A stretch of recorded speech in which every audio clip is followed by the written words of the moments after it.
اعوذ باللہ من الشیطان الرجیم بسم اللہ الرحمن الرحیم۔ السلام علیکم ناظرین، میں مصبیح پروگرام کربلا اور عصر حاضر کے ساتھ آپ کی خدمت میں حاضر ہوں۔ آج 22 محرم الحرام ہے، 10 اگست ہے اور جمعرات کا روز ہے۔ پروردگار کی بارگاہ میں دعا گو بھی ہوں اور امید بھی ہوں کہ پوری دنیا میں آپ جہاں کہیں بھی ہوں گے صدقے میں محمد علیہ محمد علیہ السلام کے خیر نافذ۔ ناظرین، آپ کو ہمارے پروگرام کے فارمیٹ کا علم ہے۔ تاریخوں کے اعتبار سے جو کچھ کربلا میں اور کربلا میں روز عاشورہ کے بعد ہوا، اس کو تاریخ دانوں نے جو کچھ مرقوم کیا، اس کے حساب سے ہم پروگرام کو لے کر آگے بڑھ رہے ہیں۔ اور آج ہمارے ساتھ جو معزز مہمان شخصیت موجود ہیں، یقیناً آپ کی شخصیت کسی تعارف کی محتاج نہیں ہے۔ ہمارے ساتھ موجود ہیں یو ایس اے سے علامہ سید قلبی عباس رضوی صاحب قبلہ۔ آپ کی خدمت میں پرسہ بھی پیش کریں گے، آپ کی خدمت میں سلام بھی عرض کریں وعلیکم السلام ورحمۃ اللہ وبرکاتہ۔ گے۔ جزاک اللہ قبلہ، جزاک اللہ۔ تو ناظرین، جہاں سے گفتگو کو کل موقوف کیا گیا تھا، اس کو وہیں سے جو ہے وہ مربوط کریں گے۔ جبل الصبر، جناب زینب کبریٰ صلوات اللہ علیہ کی قبلہ ذمہ داری بعد از شہادت امام حسین علیہ السلام کیا تھی، اس پہ روشنی ڈال۔ اعوذ باللہ السمیع العلیم من الشیطان اللعین الرجیم، بسم اللہ الرحمن الرحیم، وصلی اللہ علی سید الانبیاء والمرسلین وآلہ الطیبین الطاہرین المعصومین المنتخبین المنتجبین واللعنۃ الدائمۃ علی اعدائہم ومنکری فضائلہم اجمعین۔ اما بعد، حاضرون، مشارکون، مشترکون، مشاہدون، مستمعون، السلام علیکم ورحمۃ اللہ وبرکاتہ۔ خدا آپ سب کو سلامت رکھے اور پوری دنیا میں جہاں جہاں عزاداری امام مظلوم کربلا علیہ السلام میں مصروف ہیں، خدا ان کی عزاداری کو قبول فرمائے۔ بلایا انشاءاللہ۔ جی، جبل صبر حضرت زینب سلام اللہ علیہ کی ذمہ داری بعد شہادت امام حسین۔ سب سے پہلے تو ہم اس عظیم شہزادی کی بارگاہ میں خراج عقیدت اور خراج تعزیت پیش کرتے ہیں، جس کو زین و ابن کہتے ہیں، یعنی بی بی کا جو نام خدا کی جانب سے رکھا گیا تھا وہ تھا زین و ابن، یعنی باپ کی زینت۔ تو استعمال میں زینب ہے، لیکن اصل لفظ جو ہے زین و ابن، باپ کی زینت۔ تو یہ عظیم ذات اور عظیم شخصیت اور عظیم خاتون اور عظیم بیٹی اور عظیم شہزادی اور بہن کہ جس کو جبل صبر، ام المصائب، شریکۃ الحسین اور عقیلۃ القریش اور ام المصائب اس شہزادی کو کہتے ہیں۔ شہادت کربلا یا قربانی امام حسین اور امام حسین کی شہادت کے بعد علی کی بیٹی کی ذمہ داریاں بہت زیادہ تھیں۔ تھوڑا سا دو جملے میں ما سبق جو حالات گزرے ہیں اس پر گفتگو کر کے پھر ذمہ داریوں پر آتے ہیں۔ اگر ہم دیکھیں تو جناب زینب سلام اللہ علیہ شریکۃ الحسین فی ارض کربن و بلا صرف نہیں ہے، بلکہ جناب زینب سلام اللہ علیہ سے جب اگر آپ ان پر گفتگو کریں تو جس طریقے سے امام حسین علیہ السلام نے خدا سے وعدہ کیا تھا دین بچانے کے لیے، تو جناب زینب نے بھی وعدہ کیا تھا حسین کو بچانے کے لیے اور حسین کی قربانی کو بچانے کے لیے۔ تو یہ عالم ارواح میں وعدہ ہو چکا تھا، اور اس کے بعد مدینے سے نکلنا اور مدینے سے صحرائے کربلا تک آنا، یہ ساری ترتیبات تھی اور اس کی تنسیقات کا علم علی کی بیٹی سیدہ زینب سلام اللہ علیہ کو تھا، اور علم تھا کہ کیا صحرائے کربلا میں ہونا ہے۔ تو ساری ذمہ داریوں کے ساتھ علی کی بیٹی امام حسین کے ساتھ رہیں، مدینے سے لے کر مکہ تک اور مکہ سے لے کر کربلا تک علی کی بیٹی جناب امام حسین کے ساتھ ساتھ رہیں، اور تمام اہداف و مقاصد میں یہ شریکہ ہیں جناب زینب سلام اللہ علیہ۔ اور اسی لیے اس بی بی کو شریکۃ الحسین علیہ السلام، یعنی اس شہزادی کو شریکۃ الحسین کہتے ہیں، حسین مظلوم علیہ السلام کی شریکہ۔ تو صحرائے کربلا میں تمام منازل پر یہ بی بی امام کی شریکہ تھیں، اہداف و مقاصد اور نہضت حسینی میں یہ شہزادی بالکل امام کے ساتھ تھیں۔ لیکن جو آپ کا سوال ہے کہ شہدائے کربلا یا امام حسین کی شہادت کے بعد اس عظیم شہزادی کی ذمہ داریاں کیا تھیں؟ سب سے پہلے تو ہم ناظرین کی خدمت میں یہ عرض کریں کہ ہم جناب زینب سلام اللہ علیہا کو صرف ایک خاتون کی حیثیت سے نہ دیکھیں، ہم صرف ایک بیٹی کی حیثیت سے نہ دیکھیں کہ امام علی کی بیٹی ہے، یا صرف ایک بہن کی حیثیت سے نہ دیکھیں کہ امام حسین کی بہن ہے۔ بہن ایک وقت میں بیٹی ہیں امام علی کی، اور ظاہر ہے کہ مملکت شرف کی شہزادی ہیں، لیکن اس شہزادی کی عظمت کو سمجھنے کے لیے یہ سمجھنا بہت زیادہ ضروری ہے کہ صحرائے کربلا میں علی موسی صاحب میں بہت اہم بیان بی بی کے حوالے سے کر رہا ہوں اور بہت اہم جملہ پیش کروں گا، متوجہ رہیے گا۔ صحرائے کربلا میں ناظرین غور کیجئے گا، متوجہ رہیے گا، بی بی کی عظمت اس میں ظاہر ہوگی۔ صحرائے کربلا میں امام حسین علیہ السلام کی جو ذمہ داریاں تھیں وہ توحید، نبوت اور امامت اور دین، یہ تمام ذمہ داریاں، اور امام حسین نے ان تمام ذمہ داریوں کو بخوبی نبھایا ہے۔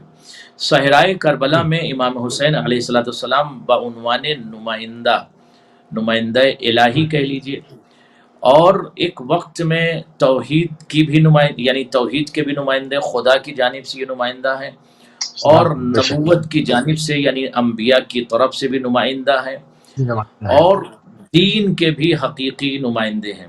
تو ایک وقت میں ذات امام حسین یعنی پوری کائنات کی نمائندگی، جو شخصیت اور جو ذات اور جو امام اور جو فرد اور جو عظیم شہزادہ اور علمبردار بشریت اور انسانیت کے نجات دہندہ امام حسین، جو ایک وقت میں اتنی مسئولیات اور اتنی ذمہ داریاں کو اٹھائے ہوئے صحرائے کربلا میں کھڑے ہیں۔ تو اگر ہم دیکھیں تو انبیاء بھی صفوف بنا کر صحرائے کربلا میں کھڑے ہیں کہ امام حسین قربانی دیں تو ان کی نبوتیں بچتی ہیں، دین خود سامنے امام حسین کے کھڑا ہے کہ امام حسین اگر قربانی دیں تو دین بچتا ہے، اسلام بچتا ہے۔ تو ایک وقت امام حسین تمام ذمہ داریوں کو لیے ہوئے صحرائے کربلا میں ہیں، اور ان ذمہ داریوں کو نبھاتے ہوئے امام حسین نے قربانی پیش کی، اور امام حسین ایک وقت میں نمائندگی بھی مختلف جہاد کی کر رہے ہیں۔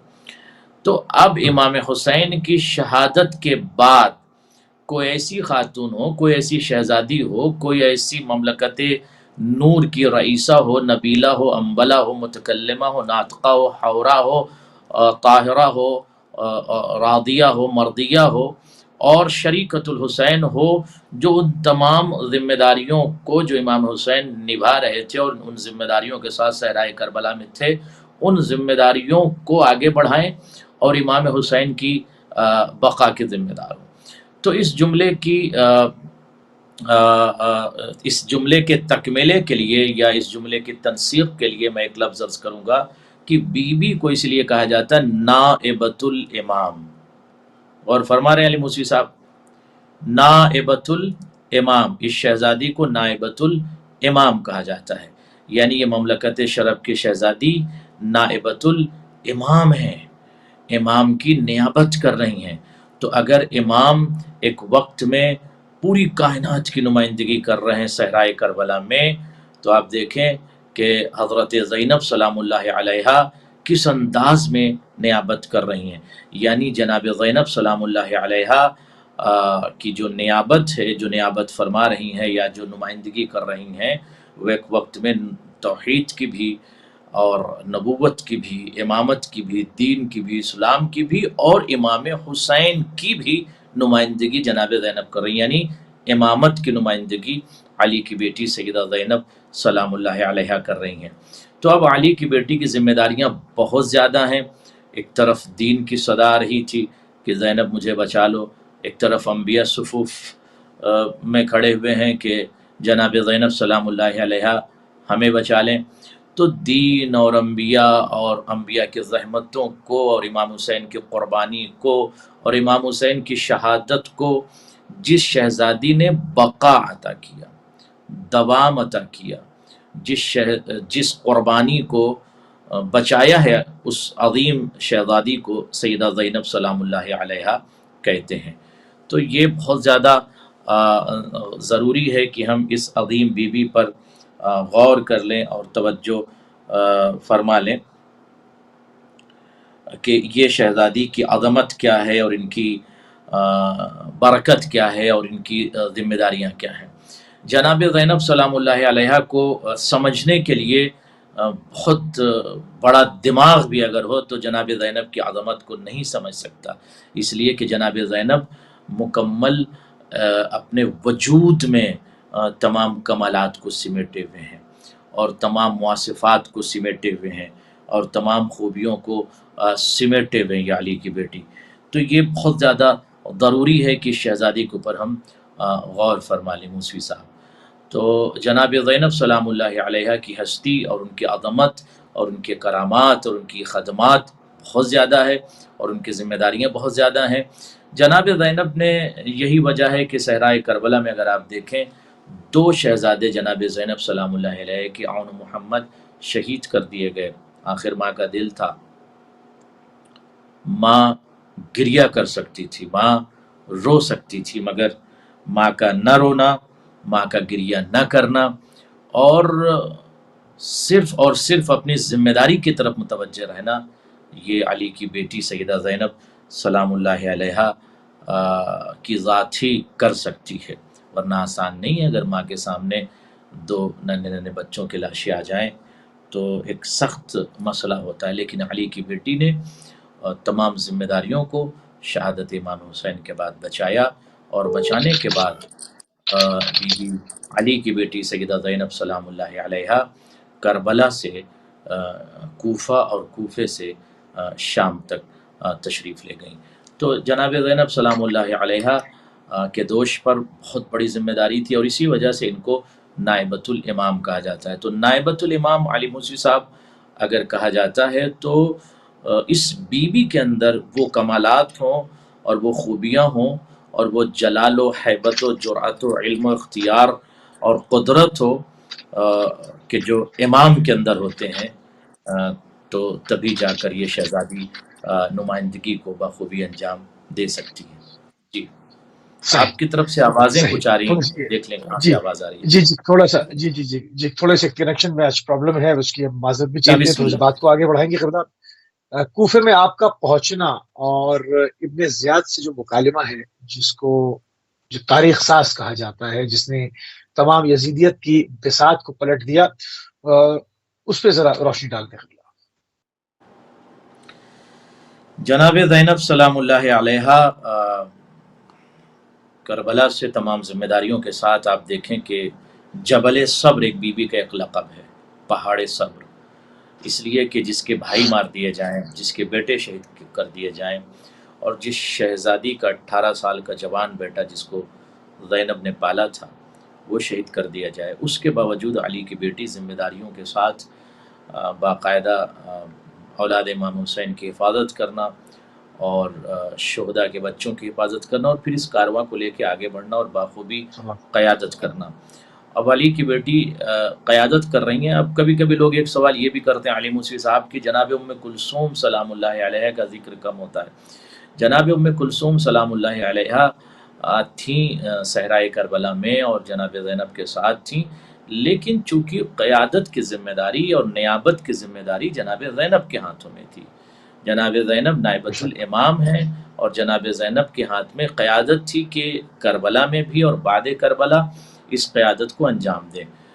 تو جس طرح سے آپ دیکھیں کہ ایک وقت میں امام ایک ہی ہوتا ہے، یعنی اس کو منصب، امام تو 2 بھی ہوتے ہیں، یہ بھی امام حسن بھی امام، امام حسین بھی امام ہے، لیکن جو ذمہ داری ہوتی ہے، جو وقت کا امام ہوتا ہے وہ نبھاتا ہے۔ جیسے فرض کیجئے کہ صحرائے کربلا میں وقت کے امام حسین ہیں، امام حسین کی اور امام زین العابدین بھی امام ہیں، لیکن جو ذمہ داریاں ہیں وہ امام حسین اس کو انجام دے رہے ہیں۔ اس کے بعد امام حسین کی شہادت کے بعد امامت کے تمام امور کو امام زین العابدین۔ تو اسی طریقے سے یہاں قیادت کا جو مسئلہ ہے، بی بی قیادت فرما رہی تھی باقاعدہ، اور امامت کی نیابت بھی فرما رہی تھی۔ قیادت اور نیابت، اس پر غور کر لیں، بی بی فرما رہی تھی، اس لیے بی بی کا تذکرہ بہت زیادہ ہے۔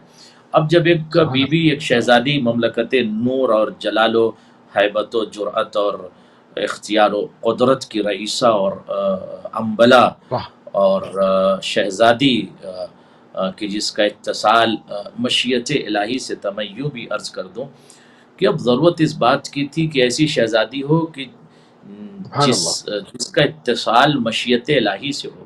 مشیت الہی سے ہوگا تبھی یہ دین کی بھی بقا ممکن ہے اور امام حسین کی قربانی کی بھی بقا ممکن ہے، لہٰذا مشیت الہی سے اتصال ہونا ضروری ہے. تو بی بی کا باقاعدہ مشیت الہی سے اتصال تھا. جو مشیت الہی تھی وہی بی بی عمل انجام دیتی تھی مشیت کے مطابق ہی.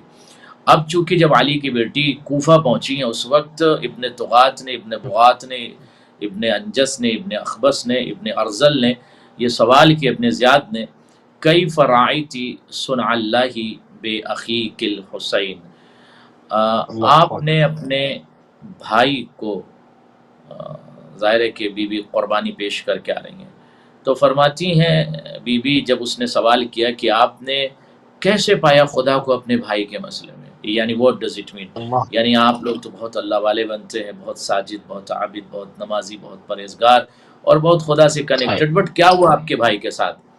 اللہ نے آپ کے بھائی کی نصرت نہیں کی، مدد نہیں کی، آپ لوگ تو اللہ والے بنتے، یعنی توحید پر حملہ اس نے کیا، اور پہلا حملہ اس کو توحید پر. اب ضرورت اس بات کی تھی کہ کم لفظ میں یہ مملکت نور کی شہزادی اور جلال و ہیبت و جرأت علی کا خلاصہ، جس کے وجود میں علی کی جرأت اور ہیبت اور علم اور اختیار اور اختبار اور قدرت اور طاقت اور باقاعدہ علم علی کی ملکہ تھی بی بی. تو ضرورت اس بات کی تھی کہ کم لفظ میں علی کی بیٹی اس کے ظالم اور طاغی اور دہشت گرد کے سوال کا جواب بھی دیتے اور رہتی دنیا کو توحید کے مفہوم کو سمجھا بھی دیں. فرماتی ما رأیتو، توجہ ادھر فرما رہے ہیں علی مرسی صاحب، ما رأیتو الا جمیلا، میں نے خدا کو، ما رأیتو الا جمیلا، میں نے خدا کو اپنے بھائی کے مسئلے میں بہت بیوٹیفل پایا.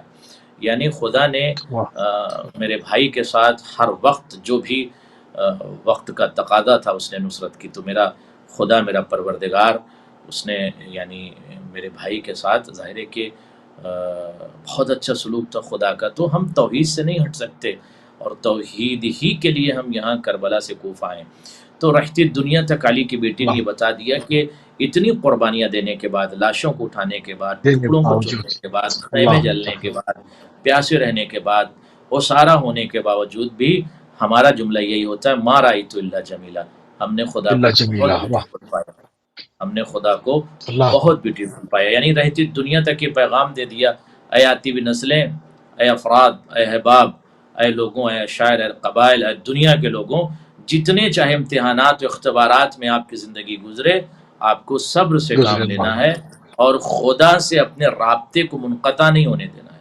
اس کی مشیت کے مطابق آپ کو زندگی، یہ نہیں کہنا ہے کہ پروردگار تو نے ہم کو اس مصیبت میں مبتلا کر دیا، اس مصیبت میں مبتلا کر دیا، پروردگار ہم فلاں مشاکل میں مبتلا نہیں، بلکہ ہر وقت خدا کو آپ یہ کہیے کہ خدا میرے اس مسئلے میں بہتر فیصلہ کر رہا ہے. اور جیسے بی بی نے کہا کہ ما رأیت الا جمیلا، میں نے بہت بیوٹیفل پایا خدا کو اپنے بھائی کے مسئلے. اللہ جی سبحان اللہ. بہت ہی خوبصورت طریقے سے شہزادی کی جو ذمہ داریاں قبل شہادت تھیں اور شہادت کے بعد جس طرح سے حسینیت کے پیغام کو پوری دنیا میں شہزادی نے عام کیا، اور دنیا تو نوک نیزہ پہ امام حسین السلام کے اس سر کو ملاحظہ کر رہی تھی، مگر جو اس کے پیچھے خدا کی مصلحت تھی، حکمت تھی، اور اس کو چھا جانا تھا، اس نے صدیوں کا سفر طے کرنا تھا، وہ شہزادی کی نگاہ سے پوشیدہ نہ تھا. شہزادی اس کو دیکھ رہی تھی، اسی لیے بار بار ما رأیت الا جمیلا کا دورانی جملہ آپ کے لمحہ مبارک سے ادا ہوا. قبلہ نے اس کو بیان کیا. قبلہ ایک تاریخ ساز خطبہ بھی ہے شہزادی کا، اور جس میں ولایت تکوینی کا بھرپور استعمال بھی کیا. ان لوگوں کے لیے بھی نصیحت ہے جو اس وقت اہل بیت کے در سے تو جڑتے ہیں مگر ولایت تکوینی میں شک کرتے ہیں. اس کو بھی ذرا سا بیان فرما دیں، اس خطبے کو اور اس کی شرح.